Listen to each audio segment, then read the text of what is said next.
Evangelho de João, capítulo 12, versos 12 e 13. Evangelho de João, capítulo 12, versos 12 e 13.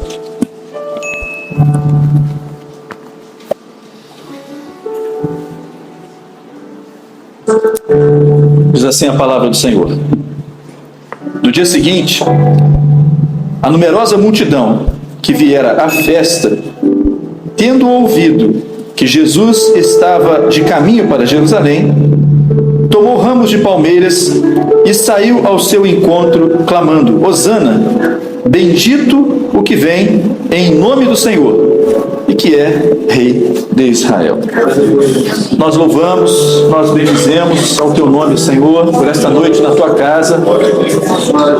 Através de cada louvor, o Senhor fala ao nosso coração, alegra a nossa vida, refrigera a nossa alma. Nós pedimos também que o Senhor continue falando através da tua palavra, Pai. Fala, meu Deus, completa a alegria, completa a bênção do teu Espírito em cada coração nesta noite. Nós oramos em nome de Jesus. Os irmãos podem assentar. Os irmãos, imaginem esse louvor que acabamos de entoar agora com um momento muito marcante para a história de Israel, ainda que Israel por si só não tivesse essa compreensão. Jesus, depois de 3 anos de ministério, concluindo o seu ministério, ele vai agora em direção a Jerusalém, aproximadamente uma semana antes da Páscoa, que seria celebrada, a principal festa do calendário judaico. E quanto às principais festas, essa era a maior delas em importância, mas nas principais festas, todo judeu vinha da onde estava, empreendiam alguns uma longa viagem, para que essas celebrações mais importantes fossem comemoradas em Israel. A Páscoa, então, fazia com que uma multidão de todas as partes se deslocasse ao longo de toda aquela semana, para estarem ali para o cumprimento então daquela celebração tão importante para aquele calendário. E o sentido religioso daquilo para o judeu era extremo, era vital, mas por diversos motivos. Pessoas iam se encontrar, aqueles que não se viam há muito tempo, aqueles que haviam se visto apenas no último ano daquela celebração, aqueles que viriam para cumprir simplesmente com o calendário da sua religiosidade, do seu sentido em dizer assim: olha, agora para tudo, porque agora eu preciso celebrar ao Senhor, ou seja, da forma pontual. E as pessoas iam trazendo as suas ofertas, iam trazendo as suas expectativas, iam trazendo aquilo que fazia parte do preparativo para aquela Páscoa. Mas paralelo a toda aquela ação, havia um outro acontecimento também muito importante que estava se desenrolando, mas que não estava na mente do povo, e muito menos no coração e no entendimento deles. É que após 3 anos de ministério, Jesus agora voltava para Jerusalém também, para ser ele o sacrifício. Ele seria o sacrifício. Isso para ele era claro na sua mente, porque a angústia, à medida em que aquele dia se aproximava, aumentava no seu coração. Mas nem os discípulos, com os quais o Senhor falava tão abertamente, tinham isso claro para eles no seu entendimento. E o Senhor por diversas vezes falou do que ia acontecer, passo a passo, explicou, esclareceu, mas para eles também não estava muito, muito claro. Era como se o sentido deles estivesse fechado. E em meio a todos esses preparativos, o Senhor, da sua parte também, orientava alguns preparativos. Já havia realizado muitas curas, ressurreições, libertação, o Senhor já havia operado. Um pouco antes daquele dia, daquele deslocamento, o Senhor havia ressuscitado a Lázaro. Aquilo foi um sinal notório para todos que estavam ali.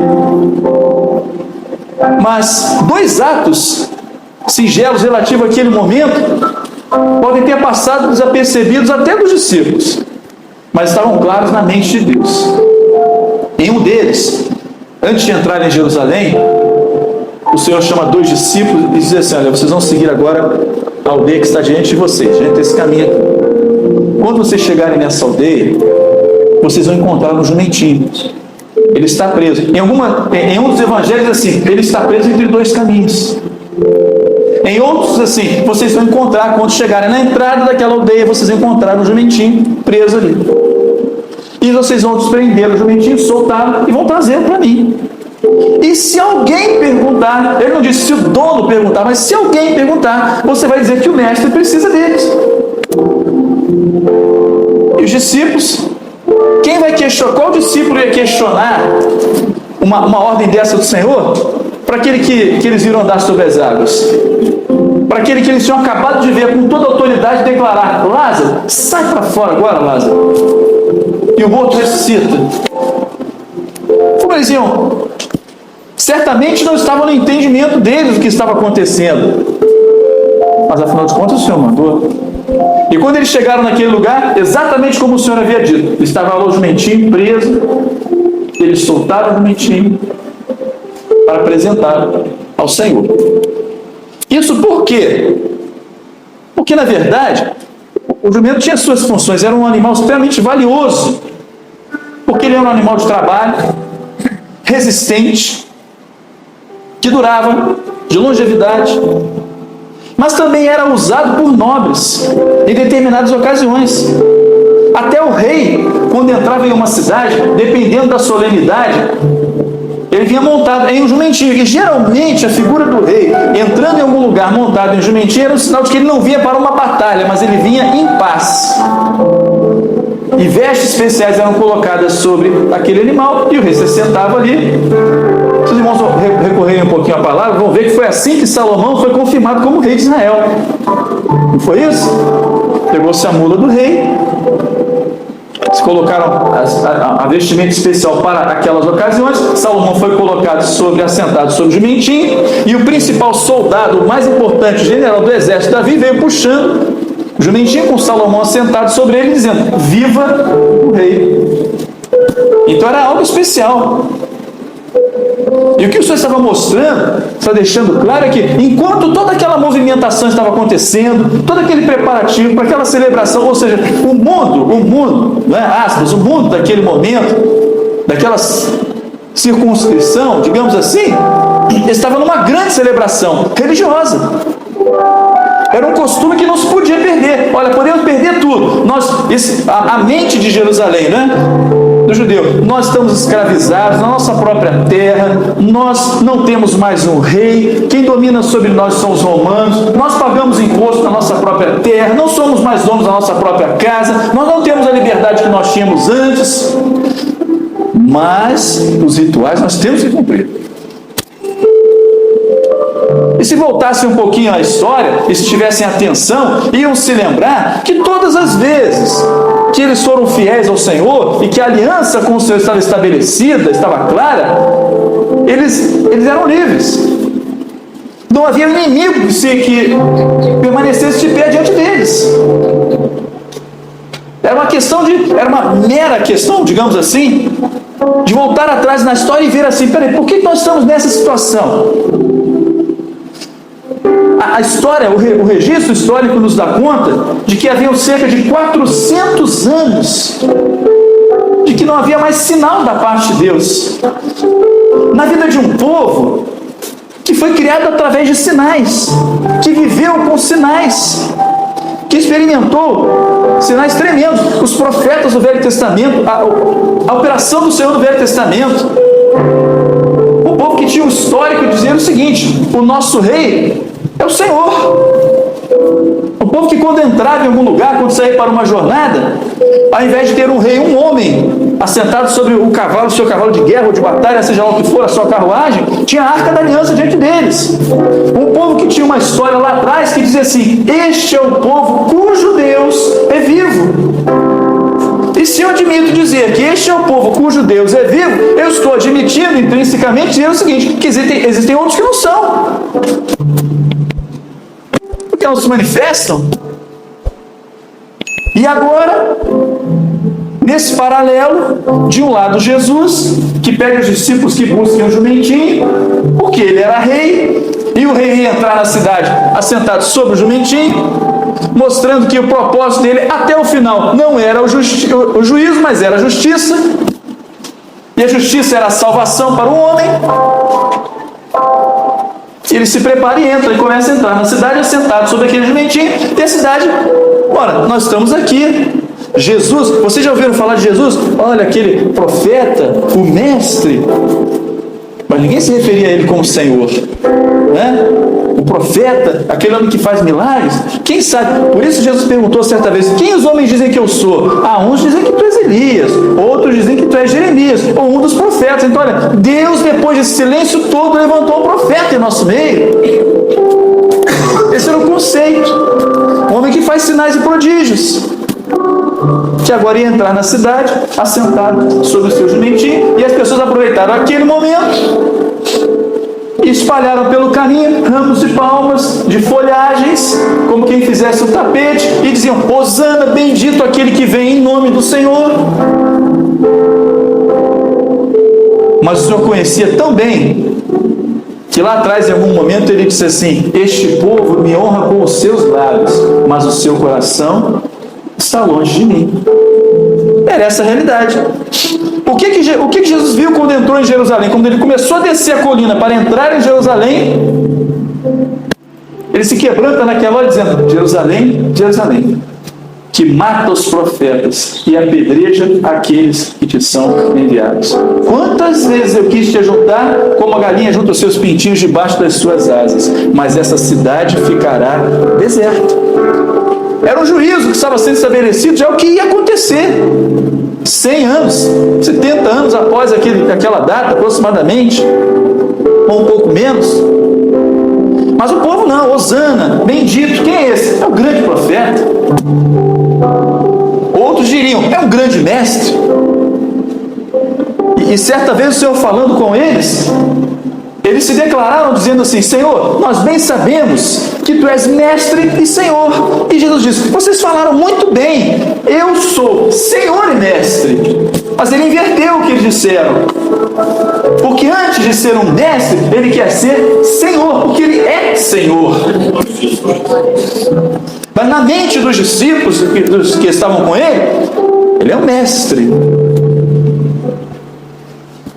Paralelo a esse momento, acontece uma outra circunstância quando ele ali estava, porque eles iam celebrar a Páscoa e Jesus ia celebrar a sua última Páscoa também com os discípulos. Mas aonde? Aí ele diz assim a 2 discípulos: vocês vão entrar agora na cidade. E quando vocês entrarem na cidade, porque eles haviam perguntado: mas Senhor, aonde vamos celebrar a Páscoa? E eles nem sabiam que ele era a Páscoa, né? Que ele é a Páscoa. Mas aonde vamos celebrá-la? Aí ele diz assim: vocês vão entrar na cidade e vocês vão encontrar um homem carregando um cântaro. Vocês vão seguir este homem até ele chegar na sua casa. Quando este homem chegar na sua casa, vocês vão se apresentar a ele e vão dizer assim: olha, onde está o cenáculo, onde está o espaço aonde nós vamos, nosso Senhor vai celebrar a Páscoa. E assim foi, eles entraram na cidade, daqui a pouco eles observam, em meio àquela... Meus irmãos, vejam só, era um momento de agitação, todo mundo se preparando, porque quando chegasse na véspera da Páscoa, ou seja, na sexta-feira, tudo parava. Ao pôr do sol, nenhum trabalho mais seria feito conforme o ritual judaico. Então, tudo tinha que estar preparado para que quando a Páscoa, um dia, o sábado, começasse, as celebrações começariam. Então era uma agitação, as pessoas ali se agitando, recebendo seus parentes de longe, aqueles preparativos todos. E eles entraram na cidade, começaram a caminhar, imagino eles, né, olhando de um lado para o outro, olhando, e daqui a pouco encontram um homem, levando um cântaro com água. Aí eles identificam: olha, lá vai o homem. Se aproximam dele e perguntam: onde está o cenáculo onde o mestre vai celebrar a Páscoa? E aquele homem imediatamente abre a porta da sua casa, os discípulos entram e ali estava um cenáculo preparado. Está tudo muito certo. E talvez alguns irmãos, até na curiosidade, pudessem perguntar assim: mas espera aí, como é que eles identificaram um homem com tanta gente carregando cântaro? Porque esse trabalho era um trabalho exclusivo das mulheres, principalmente das jovens. Você não ia ver um homem levando um cântaro. Ele estava conduzindo um rebanho, estava vindo do campo, mas o trabalho de levar o cântaro para buscar água na fonte era o trabalho das mulheres, das jovens. E por isso eles encontraram ali um homem que não chamou atenção posição de ninguém. Um homem está levando um cântaro. Que coisa estranha. Que coisa fora do padrão. Não é? Mas padrão hoje, o que é padrão hoje? Hoje, se você falar de padrão hoje, desculpa, eu não sei mais o que é padrão hoje. E as pessoas estão indo e voltando, né? De toda forma, está tudo certo.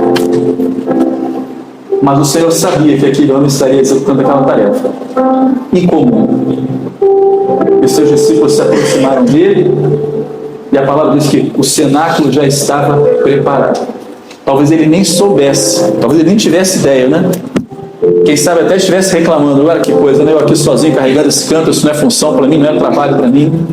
Meus irmãos, enquanto o mundo daquele lugar, enquanto aquele povo todo estava tão envolvido com tantas coisas, e até com algo de sentido, digamos assim, né, nobre, religioso, todos envolvidos com aquilo, Deus estava construindo uma história paralela àquele momento.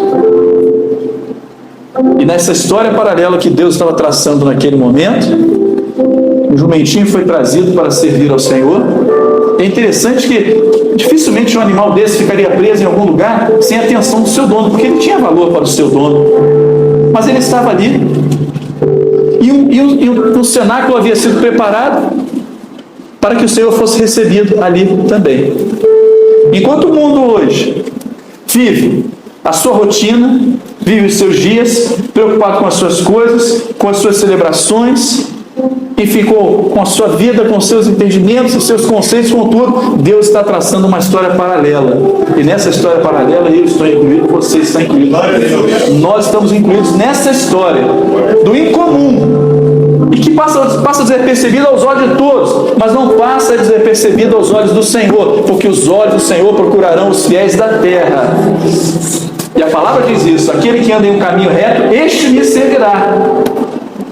Eu não sabia que Deus tinha um projeto para a minha vida. E eu digo muito mais, talvez eu fosse o jumentinho que estava preso no caminho do que o homem carregando o cântaro. Mas só tinha um projeto para mim, como teve um projeto e tem um projeto para você também. Enquanto o mundo vai vivendo os seus dias, os seus afazeres, as suas celebrações, as suas comemorações, Deus vai traçando um projeto e nós estamos incluídos nesse projeto. Isso é maravilhoso. Isso é glorioso. Sabe quem é aquele homem do cântaro? Ele simboliza, ele tipifica o Espírito Santo. É o homem do cântaro. É aquele que leva água para abastecer aquela ceia, aquele dia, aquele momento. Que passa desapercebido, é incomum, mas passa desapercebido aos olhos de todos. Mas o olhar do Senhor está ali. E aonde estava o homem do cântaro, ali estava o local onde o Senhor iria celebrar a sua Páscoa com os seus discípulos. O Espírito Santo hoje está fazendo uma obra, um trabalho em meio a este mundo. As pessoas estão desapercebidas, envolvidas nos seus compromissos, em tantas coisas. Mas o homem do cântaro está ali, mostrando que o Senhor tem uma direção, que Deus tem um destino para cada um. Incomum, mas os discípulos identificaram em meio a tantos acontecimentos. Foi fácil identificar, porque a ordem do Senhor estava ali. Eles apenas o seguiram. A igreja, hoje, ela caminha assim também. Ela caminha seguindo o homem do cântaro. É o Espírito Santo. Que é invisível para outros, mas é visível para a igreja. As ações do Espírito Santo, elas são visíveis para a igreja. Porque nós recebemos uma instrução do Senhor e uma direção do Senhor. O jumentinho, um animal de valor, mas perdido. Como assim, né? Na linguagem hoje, como assim? O jovem gosta tanto dessa expressão, né? Como assim um animal de valor, caro, estaria preso ali, ou entre dois caminhos, como diz um dos evangelhos, ou estaria preso em algum lugar, e o dono não se apresentaria para dizer: peraí, você está mexendo com ele? Quem é você? Como isso? Se alguém vos perguntar, mas que alguém? Você veja o seguinte, esse é o nosso valor nesse mundo. Valor nenhum. Nós somos uma estatística nesse mundo. E como homem desse mundo, ele é uma estatística dependendo das circunstâncias. Ele pode ser uma estatística de nascimento, ele pode ser uma estatística de um acidente, ele pode ser uma estatística num concurso, uma estatística, e por aí vai, estatística. Somos. Mas para o Senhor nós não somos estatísticas, nós somos valiosos aos olhos do Senhor. Valiosos. Porque se nem o dono e ninguém fazia caso de um animal tão valioso, o Senhor faz caso de nós. E assim, e ninguém se ofenda com a comparação. Por isso eu me coloquei em primeiro. Mas assim como aquele jumentinho foi trazido, foi liberto e trazido para servir ao Senhor, e sobre ele um manto foi colocado para que o Senhor se assentasse, o Senhor nos libertou também de uma prisão qualquer que seja. Cada um sabe de onde veio e nem precisa se lembrar mais, porque o Senhor não se lembra mais, mas colocou sobre nós o seu manto, o manto da salvação, e entrou em nossa vida para que nós fôssemos parte de um projeto para entrarmos com ele em Jerusalém, que é a eternidade. E o mundo continua, a celebração da Páscoa está aí, e as pessoas vão celebrando, comemorando, vivendo, anunciando, falando. Acabou a celebração, acabou, agora cada um vai de volta para casa, para o seu lugar. Isso tudo não tem valor. Isso não é nada. Mas o importante é que os discípulos encontraram o homem no cântaro e o seguiram. Você encontrou o Espírito Santo na sua vida, porque o Senhor o trouxe. O Senhor te disse aonde ele estaria. Você teve um encontro com o Senhor. O importante é que hoje somos muito mais valiosos do que o jumentinho era naqueles dias, porque nós não carregamos Jesus, nós o trazemos no nosso coração, e é Ele que nos conduz em todos os caminhos. E muito mais do que uma celebração que foi diferente naquele ano, e foi diferente realmente, porque estava ali o Filho de Deus, trevas caíram sobre a terra na sua morte, um tremor de terra, mortos ressuscitaram, tantas coisas aconteceram, e elas ficaram no esquecimento, num registro que para muitos é histórico na palavra de Deus, para muitos é histórico, mas para a igreja foi o princípio de tudo, e que norteia as nossas vidas até o dia de hoje. Porque todas as vezes que a igreja clama pelo sangue de Jesus, ela não está cumprindo com um ato supersticioso, religioso, não. Ela está celebrando a vida que o Senhor nos deu na sua morte e ressurreição. Porque nos ajoelhamos para começar este culto e clamamos e dizemos: Senhor, eu creio que o teu sangue foi derramado em favor da minha vida, e eu me dobro porque eu morri contigo, mas me coloco de pé porque o Senhor me deu nova vida. Assim como o Senhor ressuscitou, o Senhor me deu nova vida, e eu sou hoje nova criatura, e o Espírito de Deus habita em mim. Quando é que nós celebramos essa Páscoa? Todos os dias. Todos os dias o Cordeiro morto ressuscita nesse lugar. E na sua ressurreição a vida, na sua ressurreição a alegria, não mais espanto, libertação, consolo, gozo, paz, todas as coisas que o Senhor reservou para nós, para aqueles que creem no seu nome. Vamos louvar o nome do Senhor, queridos. Vamos adorar ao nosso Deus.